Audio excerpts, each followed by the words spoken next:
this is going to be July's wrap up.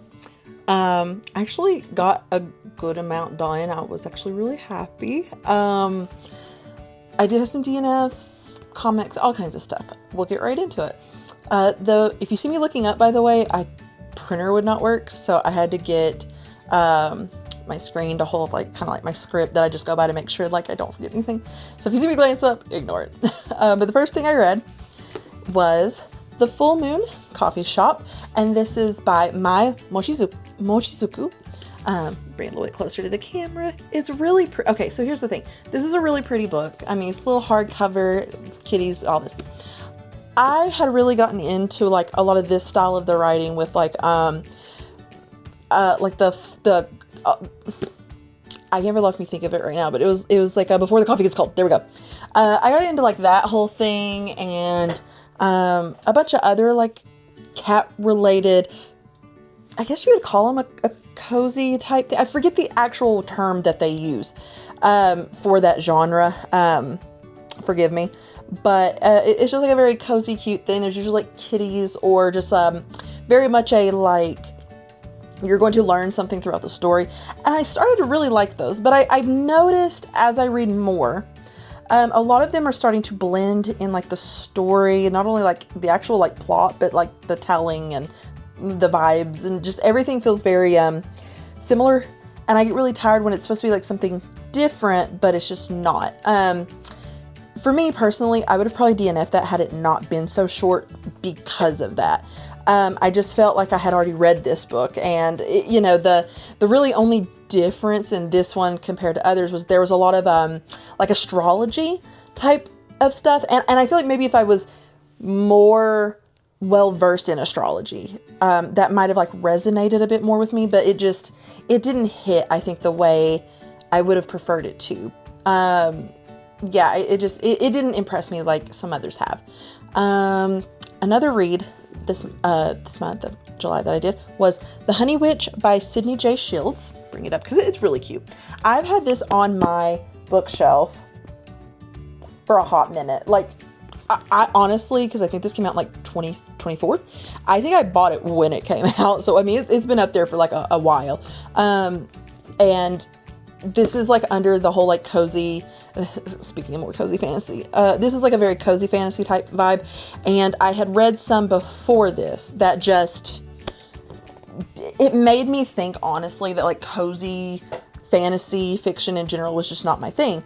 But I'd had that for so long on my shelf. I was like, I want to give it a try. And I haven't read cozy fantasy or, sci-fi, anything like that for a while. So I tried it. That book, although it took, I would say honestly, probably like 30 to 40% of that book before it actually really kicks into more than just a day in the life, slow go type of vibe, which was interesting in and of itself. But the real plot and story and interest, in my opinion, is anything after like that halfway mark. I think this book really does well once you get past that halfway mark. And I know personally a lot of people do not. I don't either. I don't like to be 20 to 25% into a book and feel like I'm not in the plots, especially with like a standalone. But I really like the way this author writes. I like the tone. And to be honest, just although other cozy vibe books don't really get me, this one specifically had more like depth, whether it was your characters, the story, the emotions that come with some of the like higher stakes issues. It really does at the end of the book. It resonates. I mean, by the time I got to the end of the book, I rated it 4 out of 5 stars. So obviously it did something good for me. But I feel like cozy fantasy will probably have to be a very picky subject for me, because that one was really good, but others I just were not into. And yeah, it was good. But like others, also, per usual, I read various Marvel comics. As I always say, they're fine. I have noticed the dated like verbiage and storylining and stuff like that. Like, because it's all the comics we read are for plug the podcast The 90s Never Happened with myself, Daniel Agan, and Bree Rose. We focus on 90s comics per the name of the pod.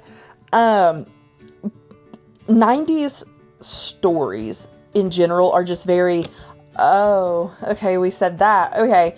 Or honestly, they focus a lot on like male bravado, and that's just not my thing. But we do make it very funny on the podcast. So, if you want to listen, or if you do have an interest in 90s comics in general, feel free to check it out.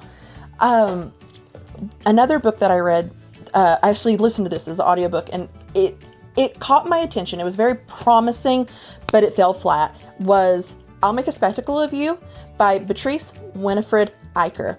They have a very interesting style of writing.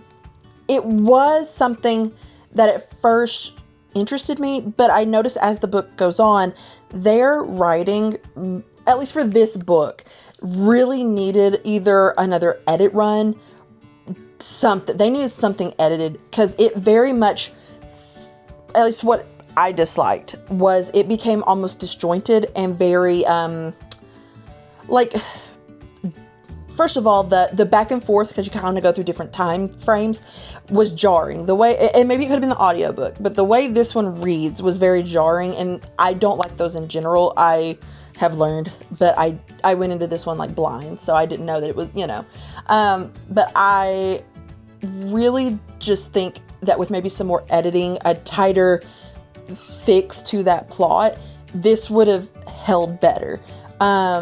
But as it is, it really starts off great and then just falls hard on its face for me. The last book that I read before DNFs was Meditations by Marcus Aurelius. This cute little crow. I've been wanting to do more like nonfiction, poetry, philosophy, world history, just like, I want to get more into stuff like that, not just fiction, right? So a part of the philosophy when I speak with people are like, oh, read Meditations. Okay. It feels like kind of like your like intro to Stoicism. So like, okay, cool. We'll listen. I'm going to be honest. Meditations is just ancient manosphere commentary. I don't know what to tell you.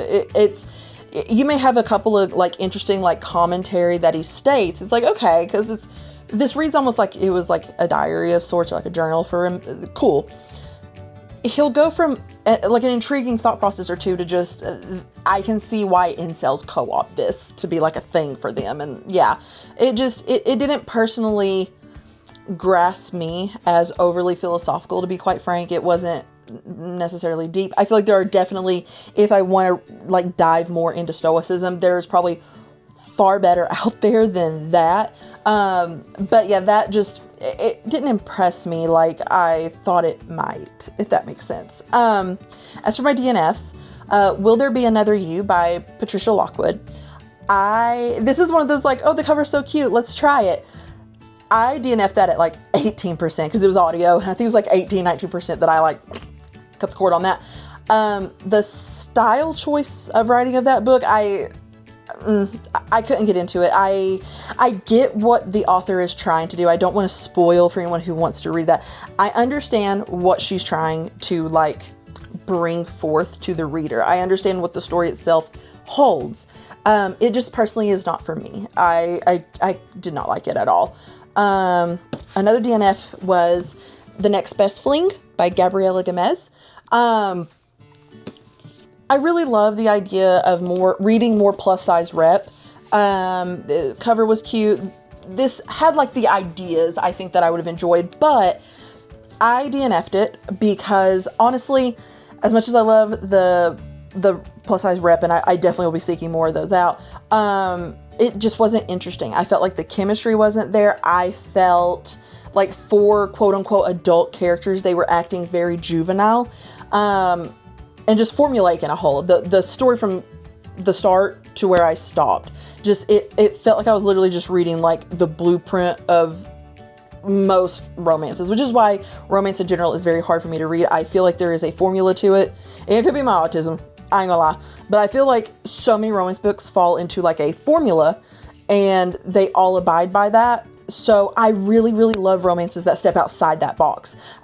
For instance, just as like I just finished Late Bloomer for August, because I'm recording this like on the the 3rd of August. I finished Late Bloomer.